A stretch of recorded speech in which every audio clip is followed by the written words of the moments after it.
Hello there, and welcome to Dharma Science Radio. My name is Ian, and today we're talking about projectors and the nature of how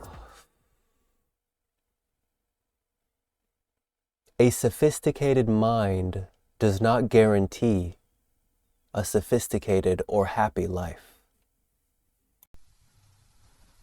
See, projectors have an enormous sense of lack of self-worth. Everybody's juicy and running around.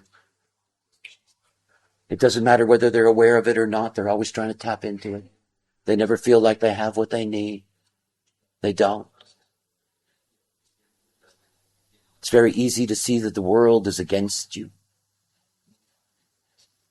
It is so easy when you wander in life looking to plug in how many enemies you collect.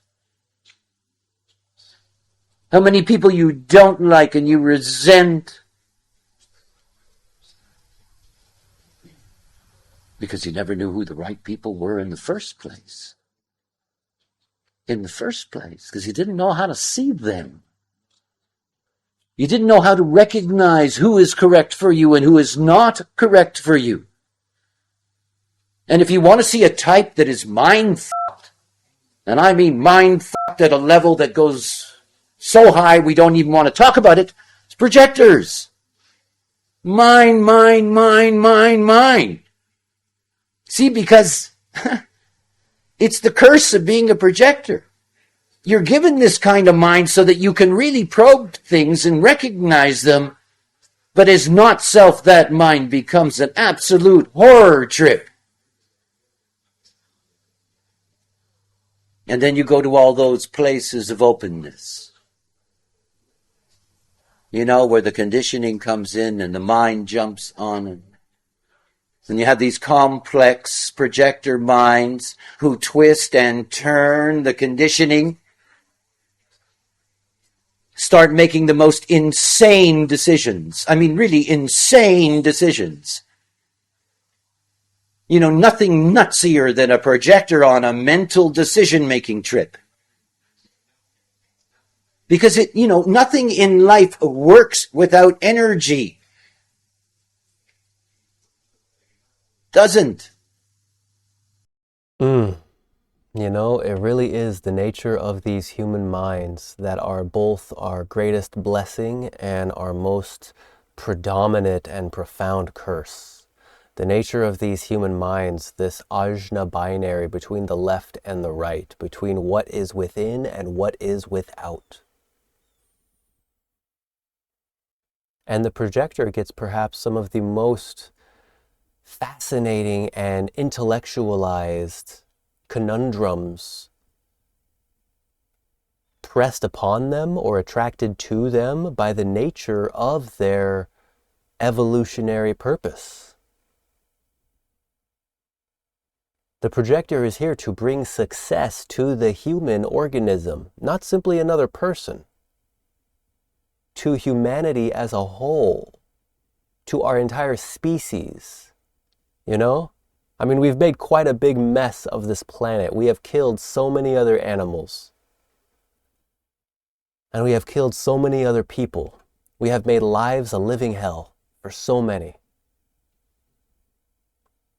And it's the guidance of the projector that can take this insanity of planet Earth, circa 2024, and turn it into something that is truly successful. And it comes from the sophistication of their eyes, of their ability to see and recognize and cognize. Like the logical process, the projector needs energy. For you see, every projector has a defined channel, which means every projector has a fixed life force. There is a relationship between at least two energy centers that have fixed interaction with each other. This means there is a life force. And yet with a sacral undefined, there is no consistent access to the regeneration of that life force. So if you have a mind that is designed to be the most advanced thing on this planet, and yet you don't know when enough is enough, and you don't have consistent access to energy to do work,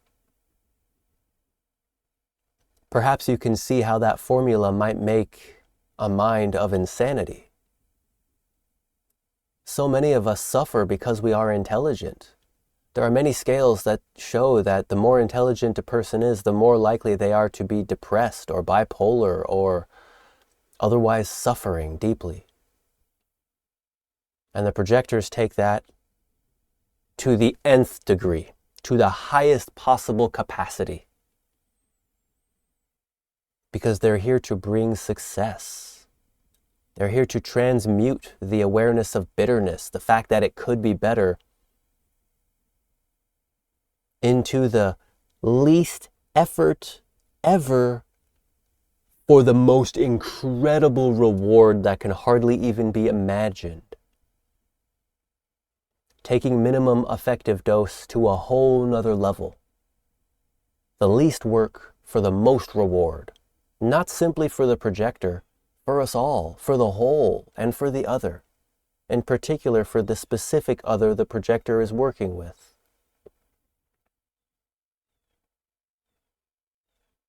And when that work has been established, this means that the projector is also receiving a kickback from the other that they support, or they empower, or they share with.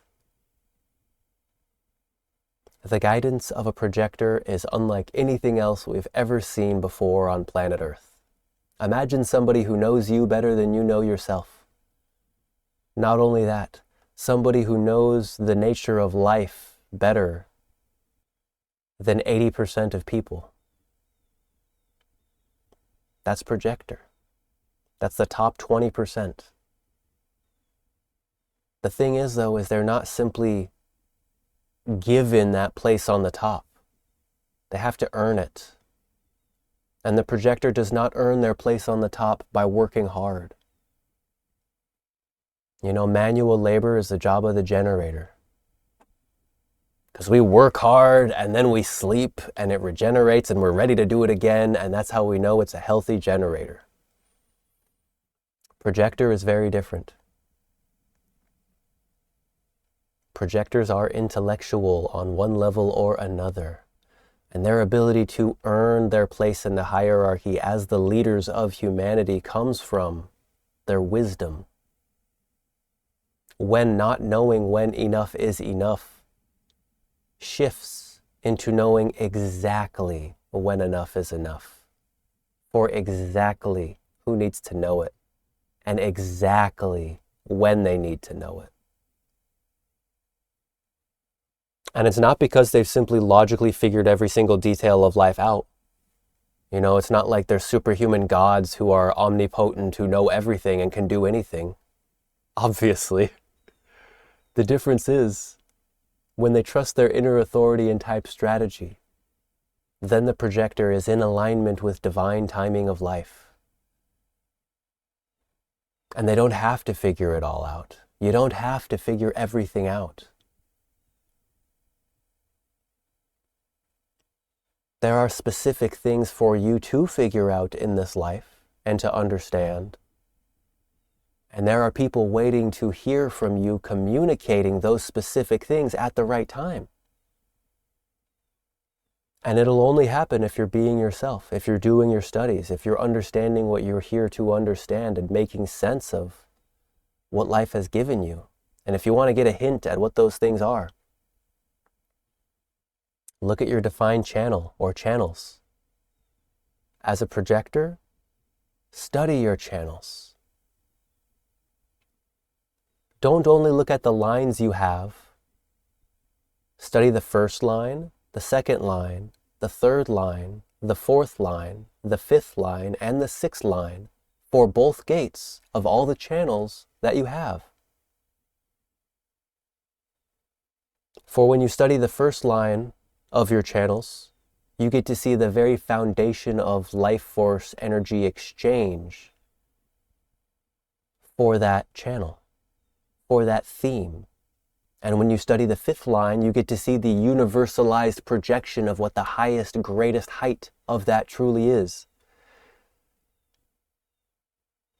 Each line provides its own nature. And as a projector, you can know them better than even I can. So personally, I'm looking forward to hearing what you have to say. And projectors of all types, they are not here to be alone.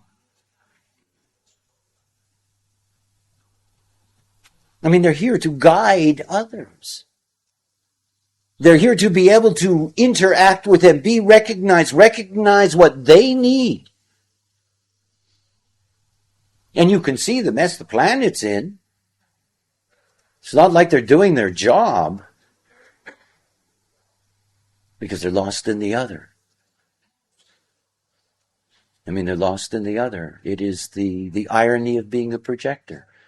You can only focus on the other, and the danger is getting lost in the other. And the answer is that the other has to be correct. I mean, correct to a point that nobody needs to be more rigid about who they bring into their life than a projector. Generators in their enveloping aura, it's not personal. They can handle it. Manifestors will blow it off. Reflectors got a Teflon aura, doesn't touch them.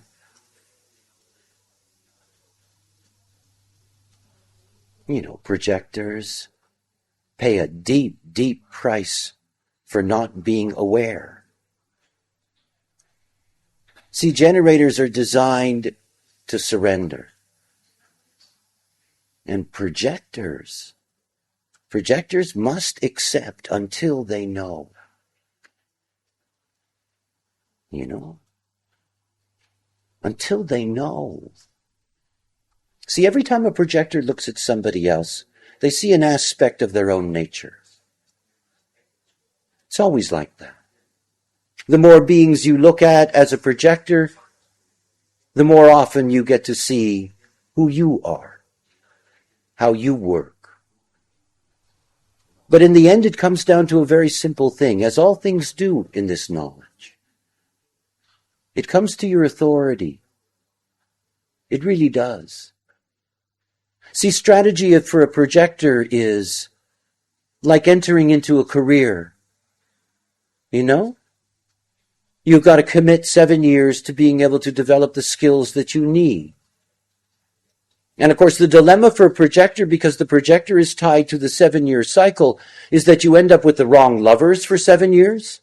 You end up with the wrong jobs for 7 years. You know, because once you're in, you get into the lock. You know, and you figure, we'll work it out, because after all, the projector's trajectory is that they master something over that 7-year cycle.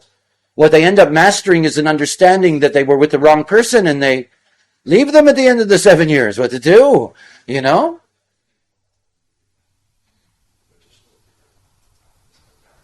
See, we don't know, because we were never taught the rules of interaction, how to meet the other, and how to know which other is correct for us. It's true for all of us. Discernment is one of my favorite words, because it is a key in this life. And if you are somebody who is a projector, who is so open to that focus on one being, that you're going to be so dependent on what that one being provides you, you better be so damn sure that's the right being. And it means that you can never go get them, that you're not here to find them. You're here to recognize them when they show up. I mean, for a projector, for their lives, all relationships must begin with invitation, or those relationships will never be of value. Never. Never. Because the most important thing in a projector's life is their relationships. Not their group relationships, their one-on-one relationships. You may have 10 of those one-on-ones or 4 of those one-on-ones. It doesn't matter what the numbers are. It is about the correctness of that. You cannot afford to be with the wrong people. You can't. You have no way of protecting yourself. None whatsoever. None. It is so easy as a projector to be manipulated by your environment. Easy. See, it takes time. The most beautiful thing about the relationship of the knowledge to projectors is that this knowledge is inherently logical. It goes in very, very deep. Everything about human design is that it is practical.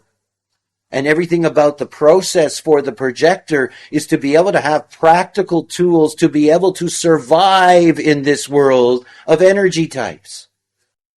Personally, I believe that discernment is one of the most important words that we have in the entire English language.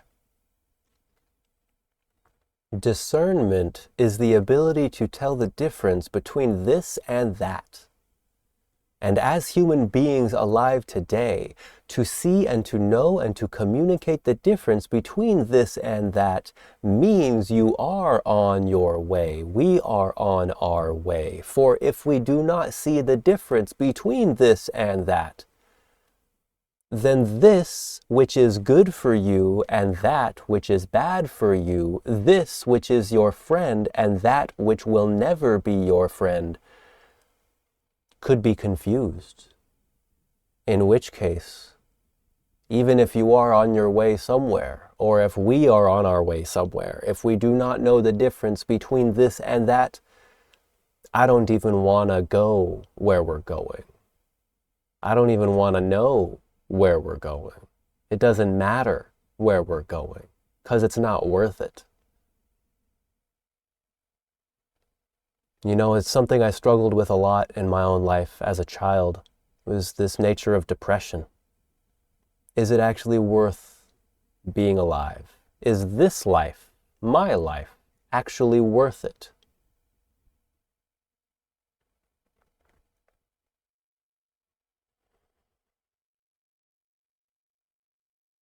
And I tell you what, if I was not paying attention, it would not be.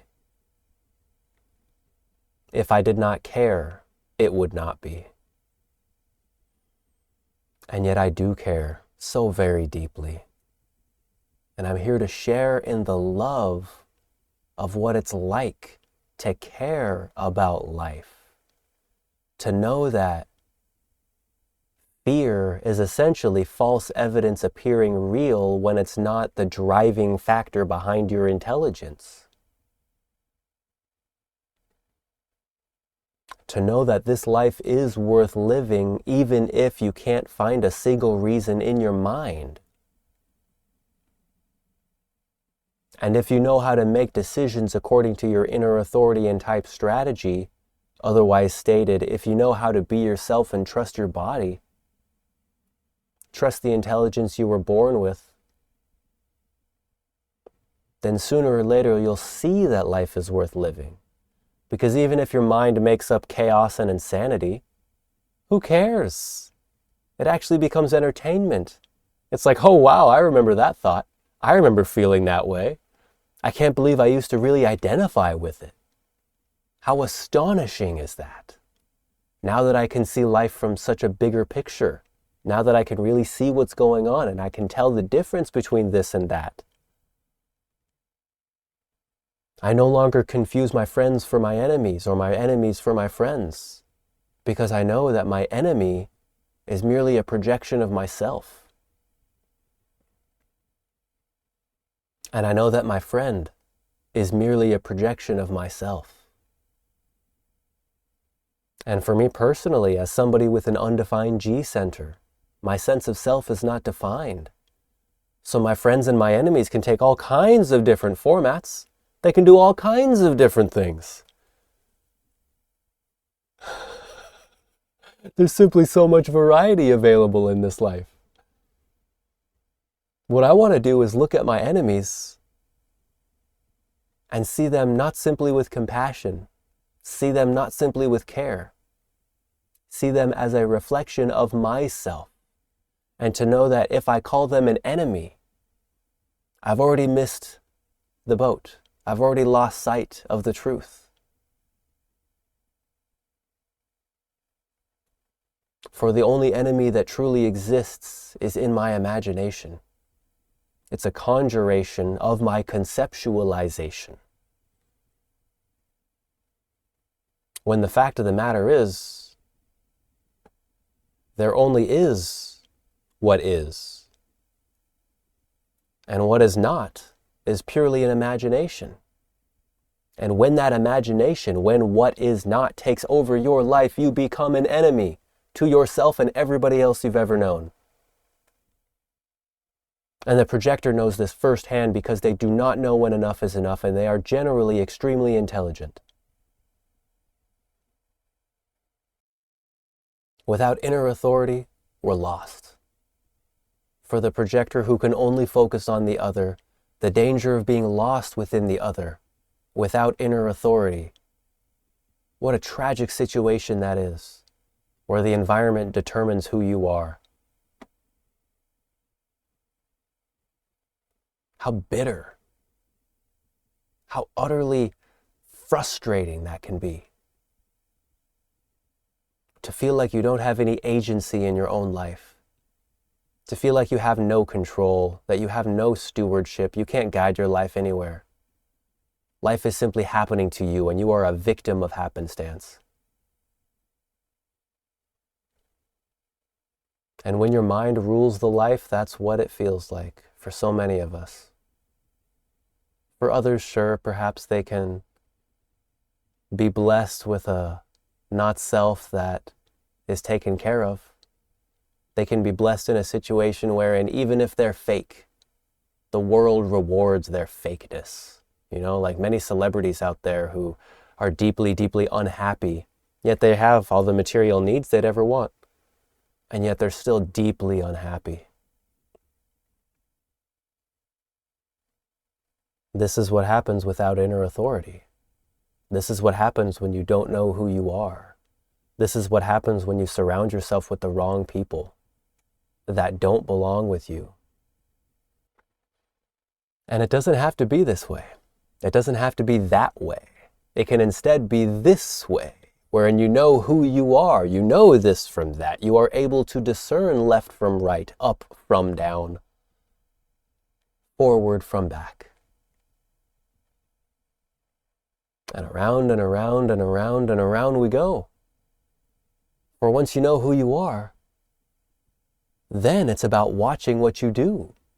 You get to see your response to life. You get to see your guidance to life. You get to see your impact upon life. And you get to see your, you get to see the whole field, the whole program, this whole nature of generation, of projection, of manifestation and reflection. You get to see this whole nature of conditioning, deconditioning, reconditioning, of breathing in and of breathing out. And truly, in the light of who you are, it is a beautiful thing to see life unfold before your own eyes. If you have enjoyed the show and would like to learn more about how all of this applies specifically to you, then kindly refer to the link in this video's description, Private Consultation. Here, we can dive into all of the details together in a recorded call. May your signature vibration of satisfaction, success, peace, and surprise find you in a good way.